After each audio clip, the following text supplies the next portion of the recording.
The village of Osiny in the Łuków district. A few minutes before midnight, this small village in the Lublin region, located several dozen kilometers from Warsaw and the airbase in Dęblin, was shaken by a powerful explosion.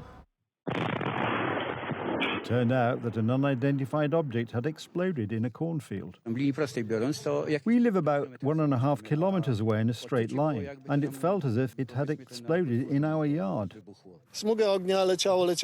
A streak of fire. It was flying as if from an exhaust pipe when someone revs up a car. There are often sparks there too. Something like that was flying, a streak of fire and a whistle. And at some point, the streak of fire began to end. The whistle ended, and all you could hear was a boom, a powerful boom. The explosion was so big that nearby buildings were damaged. We know that as a result of this explosion, windows were broken in nearby apartments and houses. The most important information for us is that the residents of these houses were not harmed. No one was injured. Although the first reports of the explosion reached the police around midnight, the site of the explosion was not located until morning. From the very beginning, everything indicated that we were dealing with a Russian military drone. This was confirmed by expert analysis. The object found is most likely a military drone. It was most likely damaged by explosives. Many questions remain unanswered in this case. It is not known exactly what explosives were used. The biggest mystery is how the military drone ended up on our territory about 100 kilometers from the eastern border. No violations of our Polish airspace have been recorded from either Ukraine or Belarus, i.e. the areas bordering Poland. Perhaps the drone managed to deceive our systems. We cannot rule out the possibility that the machine was launched from our territory as part of an act of sabotage. The Polish Ministry of Defense is openly talking about a Russian provocation.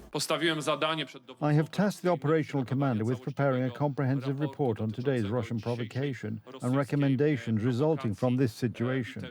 Photos of the drone engine that crashed in Poland resemble those used in Shahed-type unmanned aerial vehicles called Giran-2 by the Russians, which are used every day to attack targets in Ukraine. It is easy to check, ladies and gentlemen, and I'm sure our specialists, both military and civilian experts, are already working on it, because many parts, although used in this type of engine, are imported from China, so I think this type of analysis will not take our technicians too long. According to the Ministry of National Defense, we are dealing with a specific type of decoy drone used to confuse air defense systems. In our assessment, it was a so-called decoy, a decoy drone which did not carry a warhead, but carried a self-destruction warhead. Regardless of what exactly fell in Osiny, the situation is very serious. Meanwhile, no government representative has appeared at the scene since this morning, except for the Lublin province governor. 3 buildings were damaged, but the most important thing at the moment is that there are no casualties. No one was hurt, and there were no injuries. We will provide the necessary psychological support to residents who need it. The National Security Bureau has announced that the President is receiving information about the incident directly from government institutions. Polish President Karol Nawrocki is being kept informed about the situation related to the incident in Osiny in the Łuków district. The head of the National Security Bureau, Sławomir Cęckiewicz, discussed the matter with the Deputy Prime Minister and Minister of National Defense, Władysław Kosiniak-Kamysz. Information about the incident is also being provided to the office by government institutions, and the management of the National Security Bureau remains in contact with the operational command of the armed forces. Similar Russian provocations have already occurred repeatedly in Scandinavia, the Baltic states and Romania. An important context in this situation is the continuing talks on peace in Ukraine. An historic display of In the American media, the topic of the meeting at the White House continues to dominate the headlines. There has not been such an event in Washington for decades. The meeting with the leaders of European countries, NATO and Ukraine is being discussed from many perspectives, but above all, it is being used to assess the actions of President Donald Trump. Trump himself clearly indicates that he has done everything possible at this point. The ball is now in the Kremlin's court. We're going to find out about President Putin in the next couple of weeks, that I can tell you. And we're going to see where it all goes. It's possible that he doesn't want to make a deal. They called President Putin, and we're trying to work out a meeting. The White House seems to be analyzing the effects of this meeting, which went extremely well. It even seems that the Trump administration itself did not expect such a positive attitude from the Ukrainian and European delegations. The fact is, however, that the Americans are already working on the follow-up to this meeting. They want a Ukrainian-Russian summit to take place, which is a much more difficult task. The president has always said that there are areas of disagreement in this war that will have to be discussed and decided upon